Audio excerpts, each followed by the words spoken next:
Welcome to Stargate SG1 for the first time. Still not a Star Trek podcast. My name is Jeff Aiken, and I'm watching Stargate SG1 for the first time. And I'm Brent Allen, and I'm also watching Stargate SG1, but I'm watching it for the 47th time.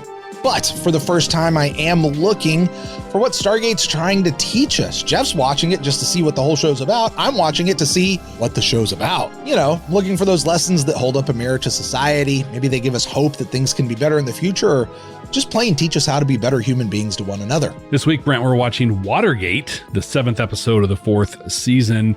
I feel that this episode is going to be China or Russia are going to learn all about the Stargate program because they're going to have bugged something, communication device, computer, something like that. So kind of like Watergate, but with a little more at stake than there was back with good old Richard Nixon. We're talking about Hammond of Texas and all the stuff that they've been hiding from the international community. Why don't you tell us about Watergate? Well, this is the 7th episode of the 4th season titled Watergate. The original air dates, frankly, Jeff, I have no idea. I forgot to look up what the air date was. It was somewhere around there. However, August 2000. Yeah, probably somewhere right around. Actually, hold on. I got it right here. Literally right here. Original air date was August 11th in the year 2000. You're right. Still airing on Showtime. This one is directed by our good friend Martin Wood. So let's be on the lookout for him and his big wrench. I think we're 0 for like 8 of the episodes he's directed so far. I don't think we've seen him once, but he'll be in there somewhere.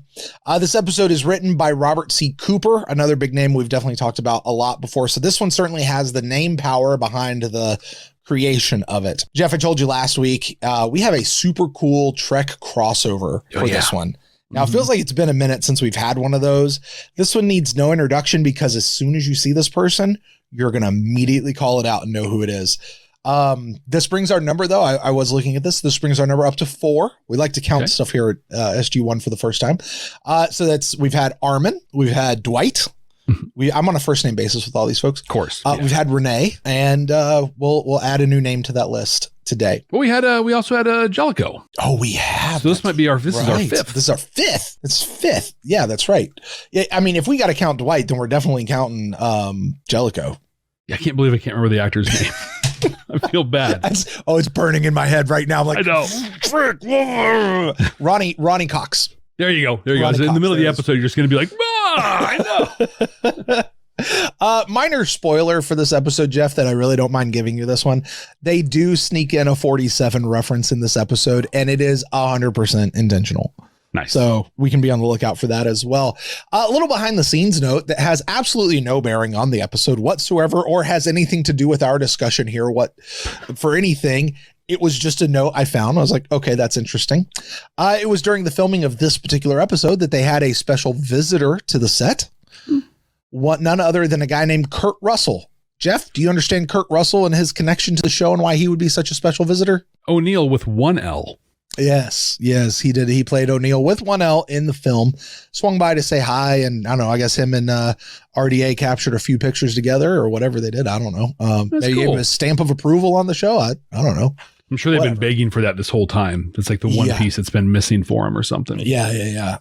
It'd been really cool if they actually put him in, because Star Trek does. I'm not saying that they should do what Star Trek does, but I like one of the things Star Trek does is they, at least during the Berman era, like they would always put in an existing Trek actor to like stamp that particular series. You know? Yeah, that's how each one started. We had McCoy for Next Generation. Yep. Riker for Deep Space Nine. No, you had Quark for Voyager. You had Picard for Deep Space Nine. Also Picard, but you also had Riker doing the send off later. But that was later. But you had Picard in the pilot episode. Yeah, Picard was in the pilot episode. You're right. You had Armin for Voyager. And then who do we have for Enterprise? We had Cochrane, Zephram Cochrane from First Contact. Yep, there you go. So anyway, hey, did we get any of that with the new Trek stuff? It doesn't matter. You know why, Jeff? No, because this is still not a Star Trek podcast. Exactly. With that, let's go watch this episode of Stargate. Hey, listen, folks out there, if you're joining us for the very first time, because it's always somebody's first time, welcome. You're amazing. We're glad you dropped by. Hope you enjoy the show. What's about to happen is Jeff and I are going to go watch this episode together right now. We haven't watched this episode first, taking a bunch of notes, and now we're here to talk about it. Nope, we're going to go watch it right now. If you're hanging out with us on YouTube, you're going to get to catch our reaction to that. If you want to see our full unedited reaction, all you got to do is head over to our Patreon page, link down below. And if you're listening to us on a podcasting app, you're about to gate into the future where we will be there waiting for you. I'm going to share my first time reaction. Brent's going to share those sci-fi messages that he found. So Brent, what do you say we pick up the phone and listen for some Watergate? What do you say we head out and visit the Watergate Hotel? Try it again. Let's watch this episode. There you go. Hey, guy. Chevron Center won't engage. Fix it. I don't understand it. The diagnostic shows no problems. He's fairly decorated there, isn't he? He really is. And he's got some sort of like big rank, probably an E8. It looks like there was an energy spike in our power log about 8 minutes before we first tried dialing out. Correct me if I'm wrong, but isn't that something we've seen before when another gate is being used on Earth? Like when Mayborn's NID guys had the other gate. There is no longer a second Stargate on Earth. Ours was destroyed along with those ships. But if it was another gate and its use was responsible for the energy spike, there might be a corresponding seismic tremor, like when the gate was found in Antarctica. I've got something. Did you see where it was, Jeff? Minor seismic event. I did not. Oh, it was it in power log exactly. was it China? Russia. Is that Siberia? Yes, sir. And there's only one explanation I can think of. The Russians have a Stargate? Okay. Jeff, I believe this is the spot where I get to say you're a good guesser. Yeah, like, pretty darn close this time. Yeah. You actually, you hit it until you started going, they're going to bug them and find out about stuff or whatever. It's a little more than just bugging them, buddy. A little more. But, yeah, wow. But the question is, I'm gonna throw the right questions out. Why do they have a second Stargate? Where'd they get the gate from? Because that's the question. We got how rid are of the they other using Stargate. it? Do I know? We got rid of the other Stargate. So right. Where'd it come from? Yeah. How are they using it? What are they doing off world? What in the world's happening over here with? And also, can you imagine the odds that like they just happen to be using their gate at the exact moment that our guys are going out there? Like, yeah, a little those bit. Gates aren't exactly open for long periods of time. No, so not at all. Anyway, hey, now we're gonna get answers to those questions. There you go. The Russians recovered the Stargate from the bottom of the ocean. I thought we swept that entire area. We're talking about hundreds of square miles, Colonel. How they got it open isn't the issue right now either. The problem is it won't close. Well, that doesn't make any sense. I mean, shouldn't it eventually shut down on its own? The Goa'uld themselves have not been able to sustain a wormhole for longer than 38 minutes. What about another black hole planet? We would detect the gravitational anomaly, sir. The Russian government is divided on how to deal with the situation. Seems the Russian president didn't support setting up a Stargate program in the first place. Until we called, they were planning on bombing the facility and covering the whole thing up.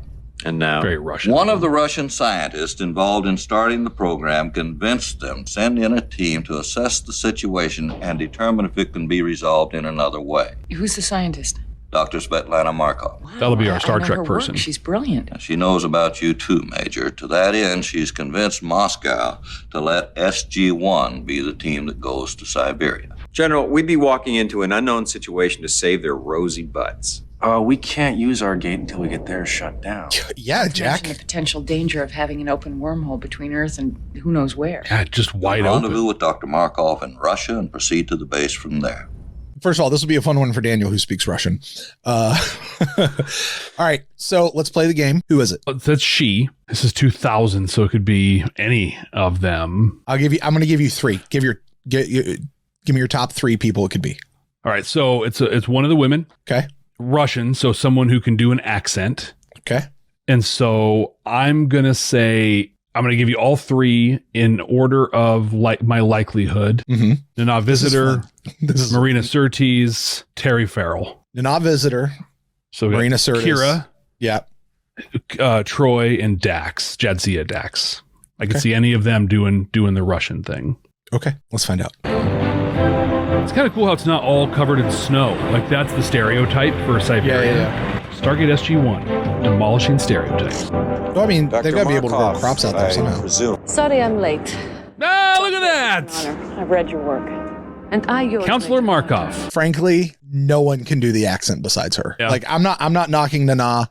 I'm not knocking Terry Farrell. Marina Sirtis is the person with her normal, natural, exotic accent to come in and run this deal. She's so great for this because she is good at accents, but also she has an ethnically ambiguous look. Like she can land into a lot of just like, I'm this, and it totally makes sense. Yeah. Yeah. And I want to be clear. I'm not knocking Nana or Terry or any of their acting skills. It just, Marina's just this role, like all the way around. I can't use named those other two. I was like, I couldn't see them doing this role. Really? Anyway, no, I really couldn't. So, all right, here we go. First contacted shortly after Russian satellites picked up what we believed was an alien spaceship entering the atmosphere. Because why not? Why wouldn't spaceship? About 2 months ago, it disintegrated during entry and crashed in the Pacific. The Stargate was recovered after an extensive sweep of the ocean floor. We've been in operation for 37 days, albeit against the wishes of certain very powerful people in the government. What did they want to do? They threatened to expose the existence of your program. To what end? To get the U.S. to share the technology you have attained. Yeah. So what stopped them? We activated our gate. I convinced the military that we could benefit from our own program more than we could trust you. Also makes sense. How did you activate? We have a dialing device. THD. You found the one from Giza. It was confiscated from the Germans after the Second World War. Well, now I understand how you could send your people through and get them to... So they've just been holding on to it this whole time. That makes one of us. So I just want to make sure I've got everything straight. Yeah. Back in the end of World War II, Russians confiscated the DHD that the Germans got from Giza. Mm-hmm. So they've just been holding on to this thing since like the mid 40s. Like, I don't know what this thing is, but we're going to hold on to it because it's clearly something. Yep. Fast forward, they catch the ship coming in, crashing down into the ocean. We saw the whole thing with their submarine and then the replicators. Yep. And they dumped the Stargate. Right. So, okay, we're done. We only have the one Stargate now because the other one's gone. They find it, scoop it up. Because turns out it wasn't destroyed. Yeah, which that's weird to me. But well, given the metal and the destructive power of the metal that the Stargate's made out of, if it actually got destroyed, there'd be a pretty big hole even in the ocean. That's true, I guess. And we saw too back in 90 days or 100 days that you only need a little bit of it to get something going. So yeah, but. So then they hook up the DHD to the Stargate. This is where I get a little fuzzy. Somehow they decide, hey, remember that thing over there? Yeah. I wonder if it works for this. That's question number one for me is like, how do they connect those two things? And then question number two, she said they only kept it plugged. They knew that when they had it plugged in, it superseded ESGC star. So it's almost sounds like it's primary or has more power or something because it supersedes. Mm-hmm. But only when the DHD is plugged into it. How do they know? How do they know that? Yeah. And then, so there's still a lot of questions I'm sure it'll answer, but I just wanted to make sure I had that straight. DHD from Germany, Stargate from bottom of the ocean, and somehow they match the two up. So I will tell you this. I do not know, and I don't know if they say it, and maybe I just don't remember it. I do not know how the Russians figured out, hey, go get the dialing device, let's hook it up, and as long as we have it connected, it will supersede the other gate. And so let's disconnect it so we can be real sneaky about this whole thing. Mm-hmm. I do not know how they found that out. I don't remember. I doubt they're actually going to tell us that. I think it's just this. Here it is. But it is good gate physics that you should know. A dialing device, a DHD connected to a gate makes that the primary gate on Earth. I believe we learned that back in that episode of Solitudes where we first discovered the gate in Antarctica, because remember they had a DHD there. Yeah. Right, but it was just in gate, right, in ice. And so when Sam finally got it like unthawed out and they were trying to get it dialed out, they didn't have enough power, but it was still things went there. It made it the primary gate because there was a DHD there. So, so yeah, if a DHD is connected to a gate, it does turn it into the primary one. So as long as their DHD was connected to the gate, anybody dialing into Earth would have gone to Russia instead of to us. So imagine Braytac just showing up like, hey, oh shoot. It'd be an interesting story of how they found that out. Yeah. So, but I will say this, to Marina's point there. If the shoe was on the other foot and we found out the Russians were operating a Stargate program unbeknownst to us, and we found a Stargate and a controlling device, we would benefit more from operating our own program, particularly in secret, than from exposing them and getting anything that makes all the sense in the world. Mm-hmm. Yeah, we would have done the exact same thing. Exactly. Absolutely. There are 47 people down there. Ah! Help. Look, you don't have to tell me what's at stake here. I love that they had her say We've it. got 7 teams off-world who can't get home until we fix what you screwed up. You know, he says that with such snark in his voice, as if they haven't done similar stuff in their 4 years of operating this thing. Or they intentionally did this to them. Like, we're going to stop you from getting your people back. Or jump. Jack does have a little bit of that, or a lot of that, superiority. I do not understand. I feel like we're watching some strong second unit work right now. I'm picking up trace amounts of chlorine. Yeah. Nothing dangerous at these levels, sir. All right, what is this? All right, Jeff, pop quiz. This facility that services the Russian Stargate facility. Mm-hmm. We have seen it before. It's the warehouse where they had all the Area 51 stuff and everything. No? Nope. I'm gonna let you think about it and have it just bug you for the rest of the episode. Okay. It obviously Or is it just where the Stargate was last time? Stargate program. It was an experimental power station. Are there lights? The power seems to have been diverted from all non-essential base functions. This way to the main control center. Because that's what we do in sci-fi. We reroute power. It fixes everything. Or reverse the polarity. Those are the options. An inverse tachyon field. Daniel. This work too. Is that you? I don't know. I'm heading down a long corridor. Which one? This one. It's so easy to tell it's him with the mask. This way. Actually, you might want to see this first. Those are bullet holes. Yeah, as I say, that's not natural causes. These 3 were shot. I am unaware of how these others died. These doors lead to the Stargate.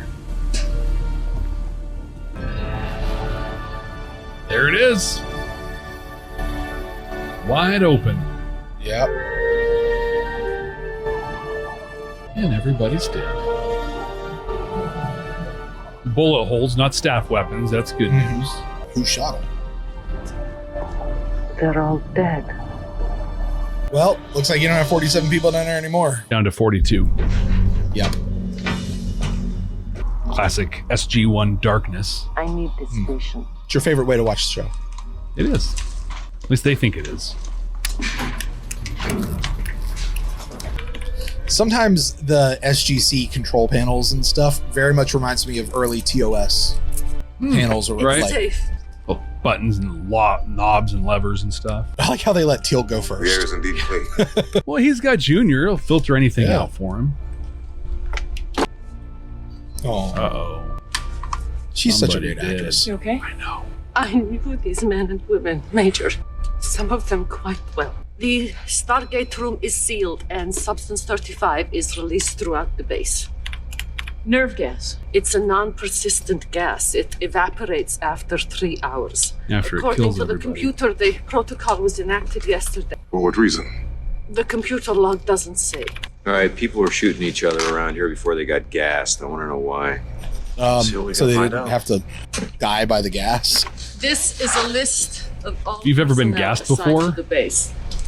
you don't want that. All be wearing ID tags. There's going to be somebody who doesn't have an ID So- tag, someone who came through the gate. What about the gate?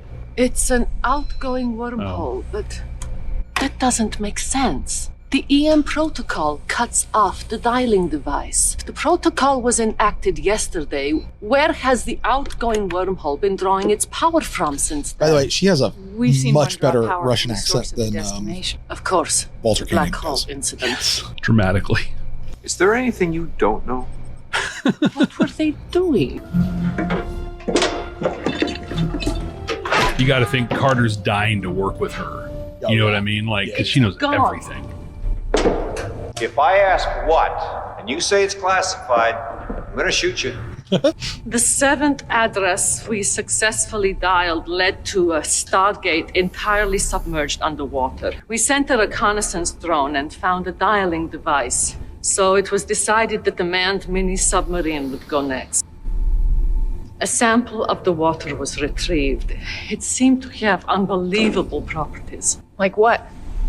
It was spontaneously emitting energy in the form of heat. If this liquid turned out to be an abundant, clean energy source.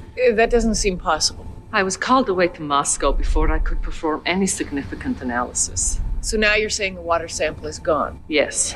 The drone is malfunctioning. I can only pan and tilt.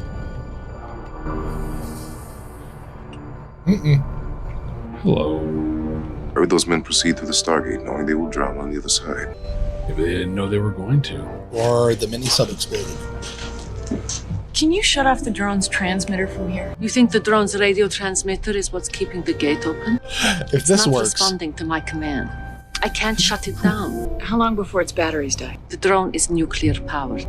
A nuclear-powered drone? We built several of them. We thought we might want to leave them on other planets for long-term observation. How long-term? 10 years. It will be simple to deactivate the drone from the other side. Once it stops transmitting its signal, the wormhole should close. Proceeding through the gate. I like that she can control the crane from inside the sub. Very self-sufficient, the whole thing. I'm curious how it's going to go in without like the cables getting all... Oh, yeah. Probably don't address it. It's just me being ridiculous, but... Good luck. Thank you. The sub has arms that come out and reach on the other side of the gate and pull it through.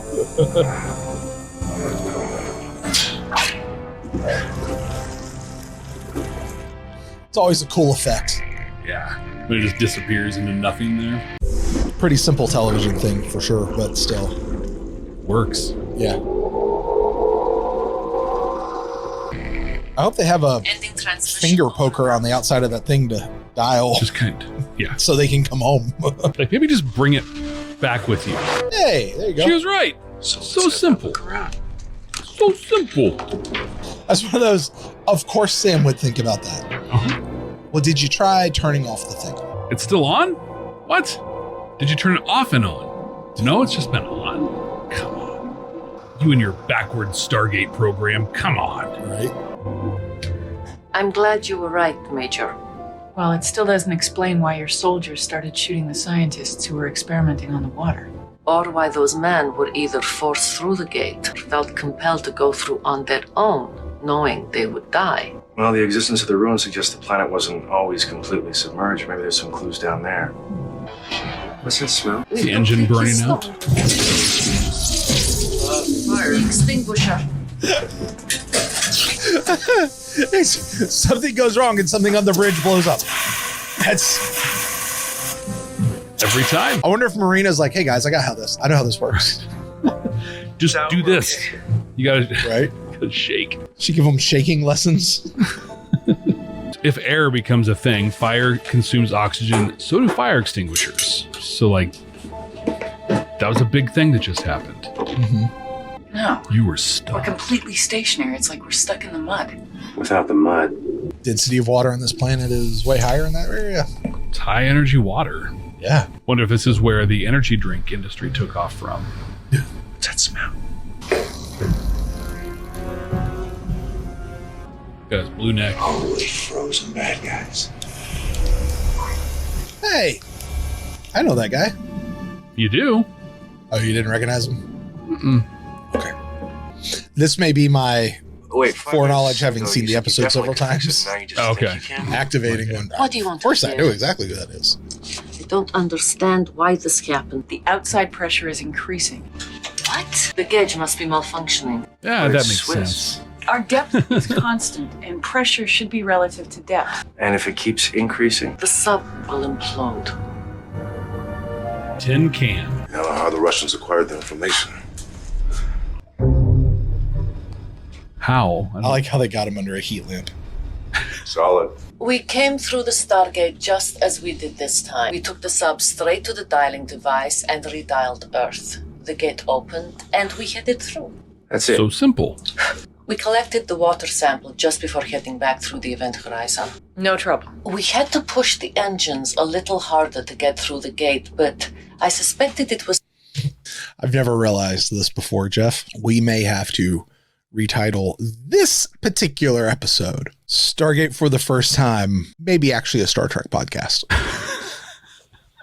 I don't know that the writers are doing this on purpose because Marina's here. Maybe Marina's here because they did this episode the way they're doing it. I just remembered how this episode ends, and I'm like, oh no, gosh, I've seen this episode before. All right, let's go. Sorry. Okay. Some kind of intuitive countermeasure intended to keep the water from flowing through the gate. It's possible.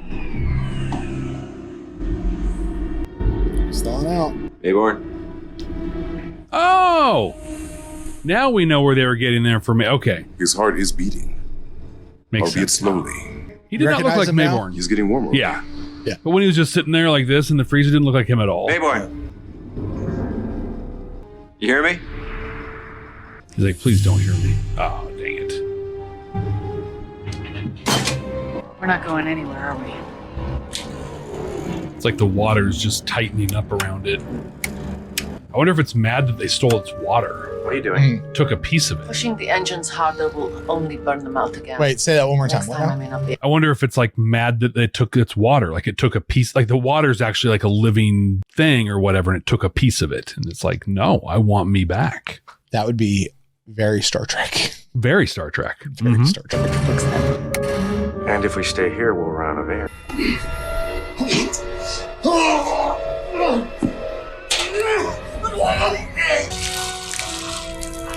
Damn. Not the best throw up effect. No. The freezer. What? Move if you want to live. Shoot me if you want to. We're dead if we don't move now. It's got the water in there. Yep. Yo. Uh-oh. Too late for him. Jack! You open that door and we're both dead, I swear. You can't help him. Get the hell out of my way. Maybe Junior can help him.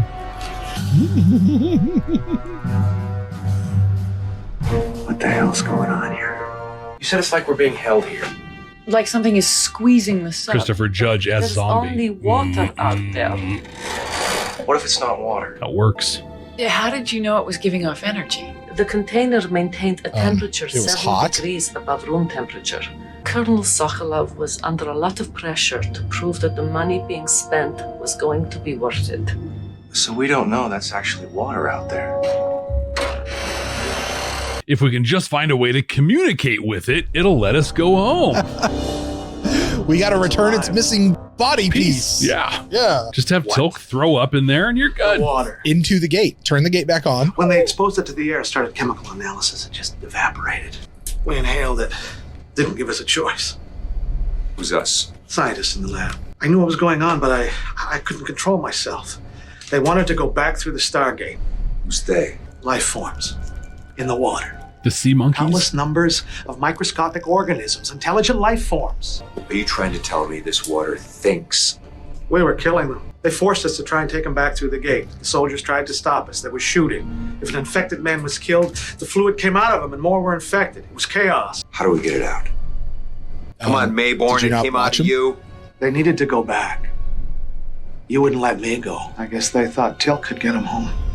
He's about to walk into the gate, straight into the water. Oh, that explains why those guys are just floating in the water. Mm-hmm. Yeah. That's not good. Need to bust out the EB Green, duct tape that bad boy. Fight! At least those organisms don't give them like superhuman strength. The pressure alone. Yeah.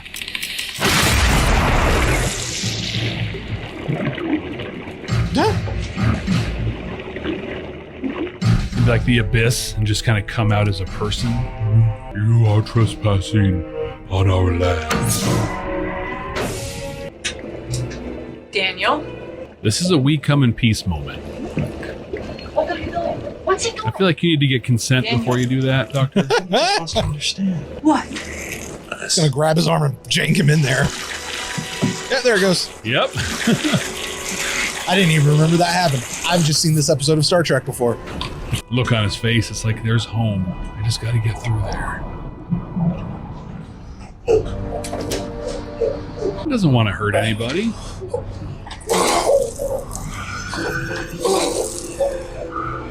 So as soon as they hit the air, they vaporize. That's kind of neat.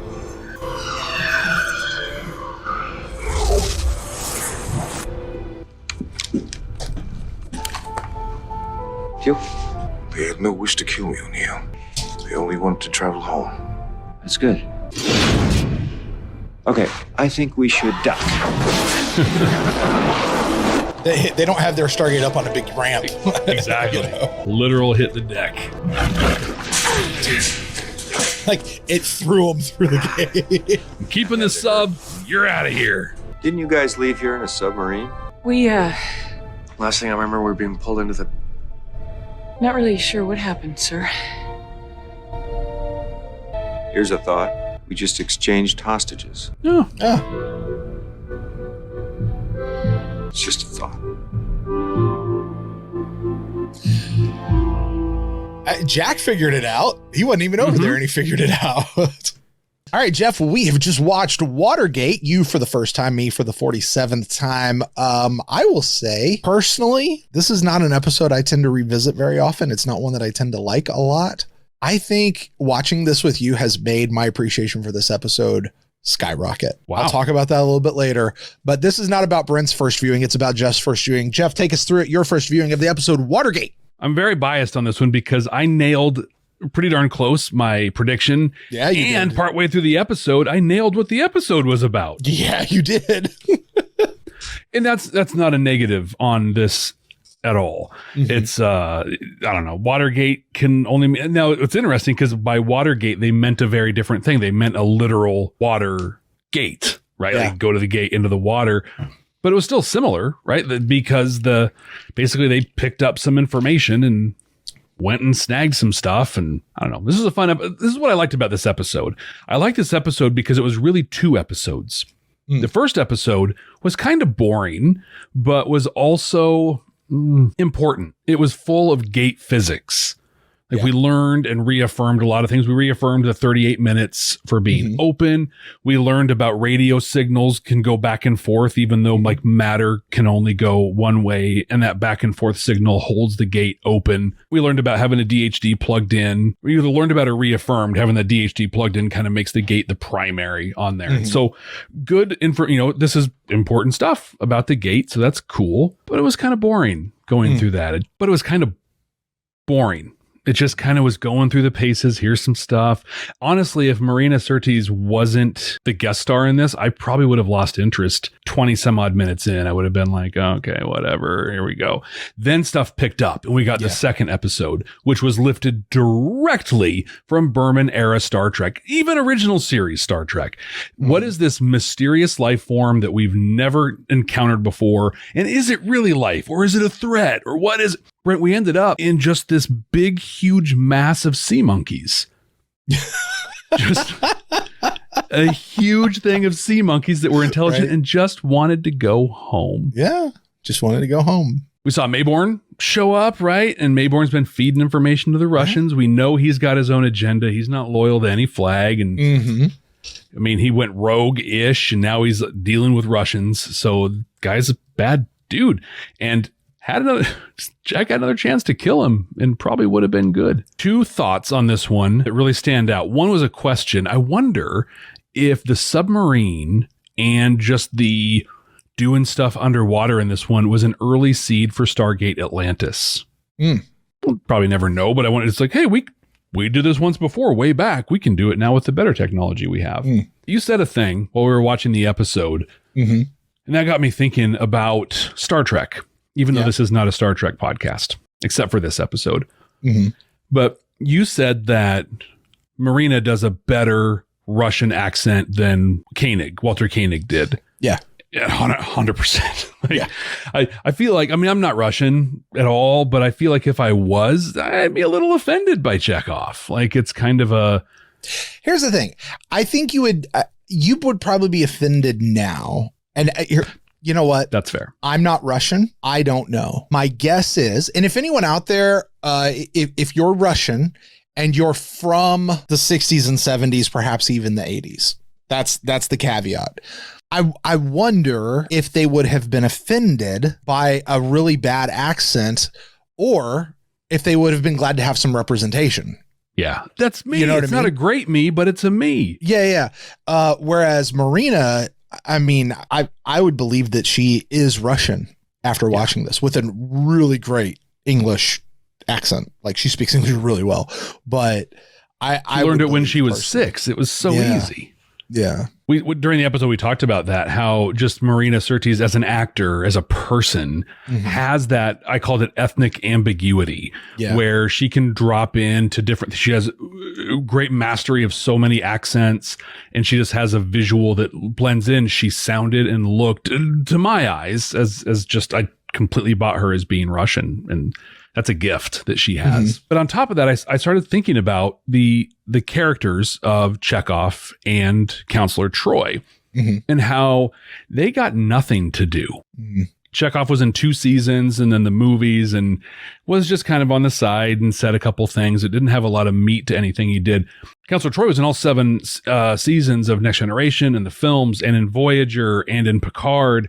And it wasn't until Picard that we got much of her personality, really. Like, there's just kind of like, oh, here's this person.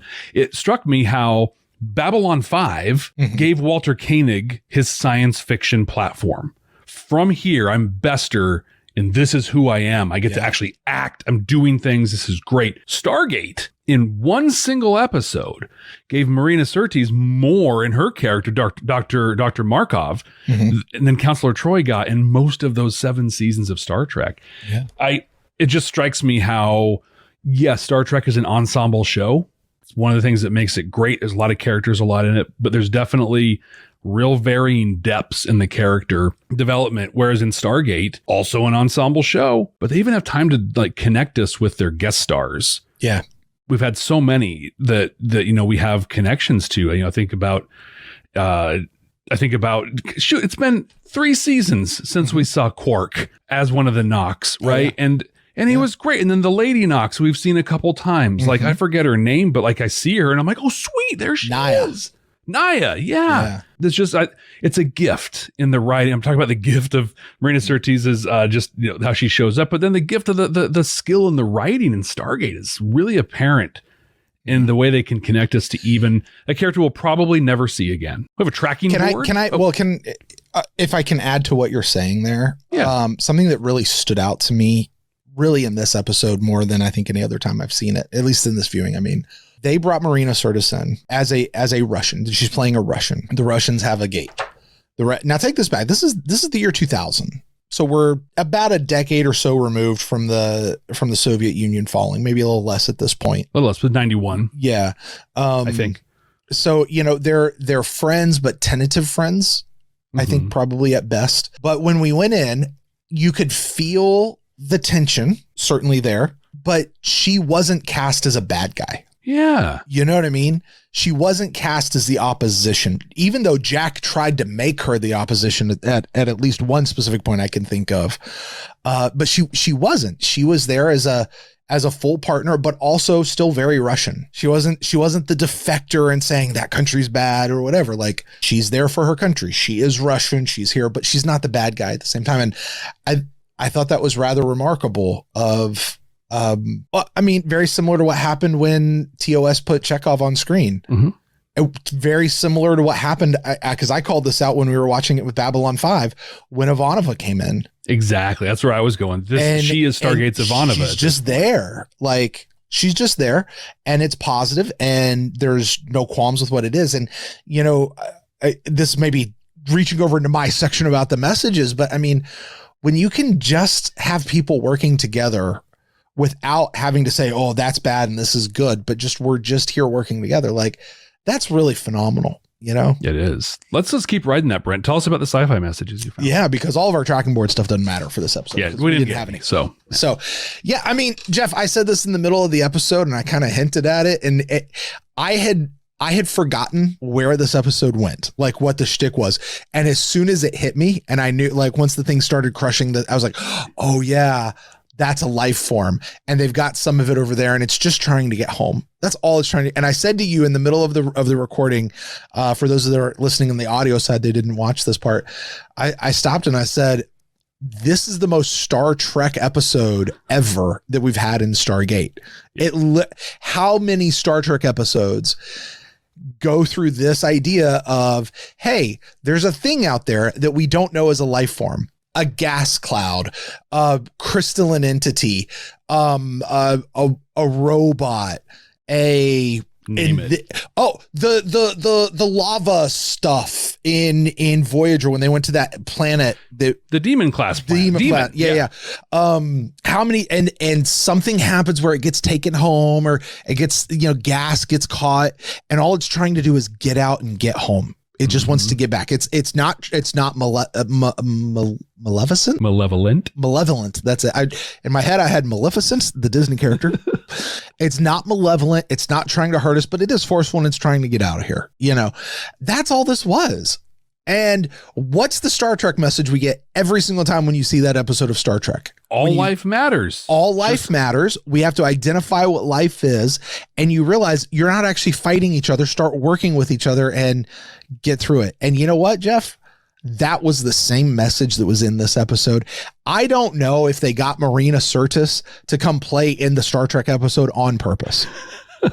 I don't know that they wrote a Star Trek episode because Marina Sirtis was going to be the guest actress in this one. I don't know that one had anything to do with each other, but I kind of like to think that they are. Yeah. I like that. This is a Star Trek episode through and through. And I know we say this is not a Star Trek podcast. Jeff, we really try, despite what some people say. You and I have tried since our very first episode of Babylon 5 here at this show, when you and I got together, to not actively compare our episodes to Star Trek.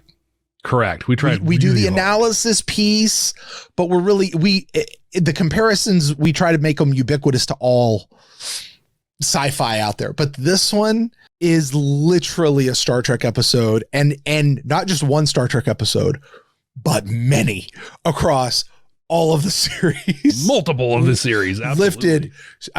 Lifted straight from it. And what's the message? Identify life, get to know it, work together. Don't go poking your head in something that you don't know what it is. Yeah. But also I think it's a great metaphor for watching what happened between SG1 as a team and Marina Sirtis' character. Yeah. And Dr. Markov. Yeah, absolutely. Dr. Markov. It's a great metaphor for that. When they started kind of at least working together and trusting each other and communicating and not just sniping at each other the way Jack had been, they could work together and solve a problem. Of course, it took the American girl turning around and going, oh, well, of course, it's just the radio saying, just turn that off. Fine. Americans. They connected with science. It's great. Yeah, it's like a universal language. Right.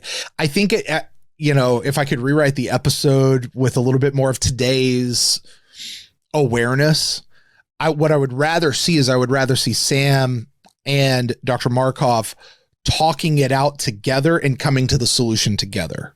That makes sense. Rather than just Sam turning around going, well, duh, isn't it this? Of course. How did you not think about it? Right. I think I would rather see that, but still, they got to where they needed to be. And that's the message here, Jeff. This is when you talk about what. Did Robert C. Cooper sit down and intend to write this as a full-on message? Yeah, he did. Yep. 100%. Pulling it out. And even if he didn't, I'm going to retroactively say that he did. Jeff, this is a 7 chevron episode to me, man. Like all the way through. I think all the way through. Absolutely. I think also this episode is another example, though, something we're going to see ongoing. I think we've seen it through here and we'll see more. Jack has his preconceived notions, and it takes a lot to move him away from those. Yeah. It's going to get him in trouble. It's gotten him in trouble, and I think it will continue to. Well, folks, that is my rating. Here's what I'd like to know from you guys out there. Did I miss any messages? Email us in, let us know. Drop it in the comments or on our Twitter account or anything like that. Now, I do the rating. Jeff, you, my friend, get to do the ranking. We're putting together our 100% completely accurate, definitive, immutable, until we say it's not, ranking of SG1 Season 4. Jeff, our current top 5. You've got Window of Opportunity all the way there at the top. Number 2 is Small Victories. Number 3 is Upgrades. Number 4 is Crossroads. Number 5 is The Other Side. Hey, number 6 is Divide and Conquer. Jeff, where do you place this episode, Watergate? These are all good episodes on this list. And when I'm ranking this one, I really enjoyed the second half of this. The first half was kind of dry and kind of boring, and it wasn't that exciting. So I'm going to just ask myself, of these 6 that are on here and adding the 7th, which one would I rather watch on this? honestly, I would want to watch any of these 6 before this one. This is going to be our number 7 on the season. All right. And that's not that it's a bad episode. I want to be really clear. I'm not saying it's a bad episode. Just compared to the other 6, this one is at the bottom of the list. Listen, when we came out of the episode, the first thing I said to you was this is not an episode I rewatch a whole lot. I don't revisit this one. And there's a reason. And I get it. Yeah. All right. Well, Jeff, that's going to do it for Watergate. We have a new episode coming up next time. Wow. Would you? I know. Go figure. Jeff, I'm going to give you the name of this one, and let me see you struggle with trying to figure out what it's all about. The name of this one is called. Put on your Babylon 5 hat here, Jeff. Okay. The name of this one is The First Ones. The First Ones. Now, I will tell you, you have enough Stargate lore that if you piece this one together, you should be able to pretty much get it. I think I do.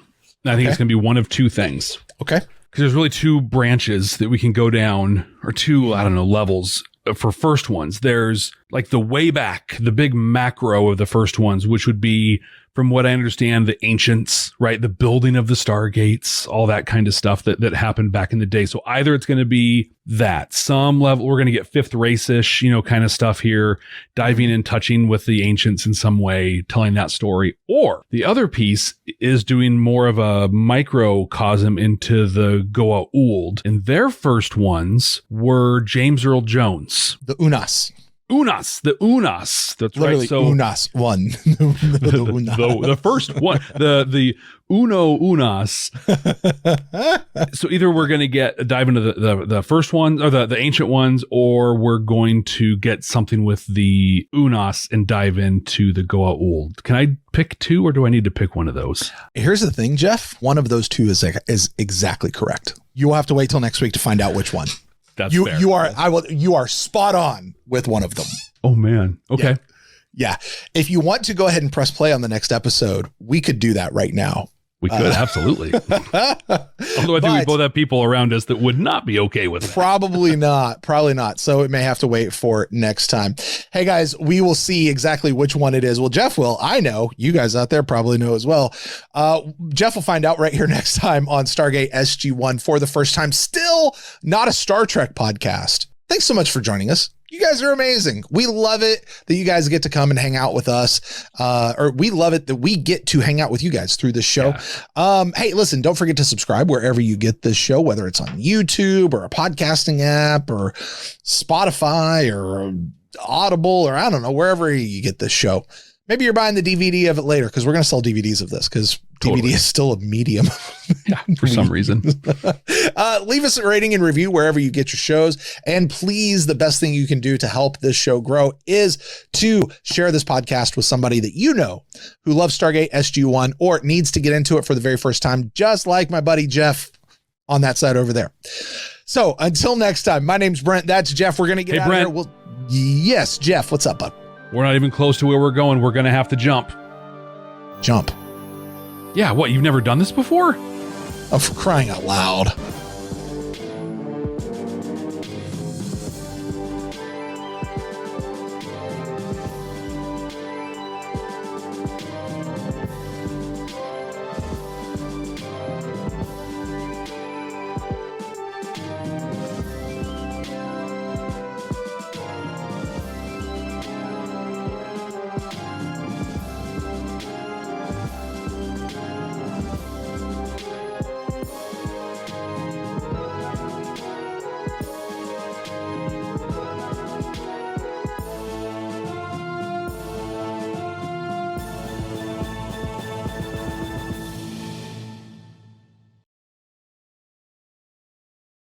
All right, full disclosure. I have no idea what that ending means. What are you talking about? That was when they were on the plane and they were like, hey, we're keeping it close to where we're going. Okay. I'm with you. Okay. I got you. Yeah, put that in a while ago. So. What's it?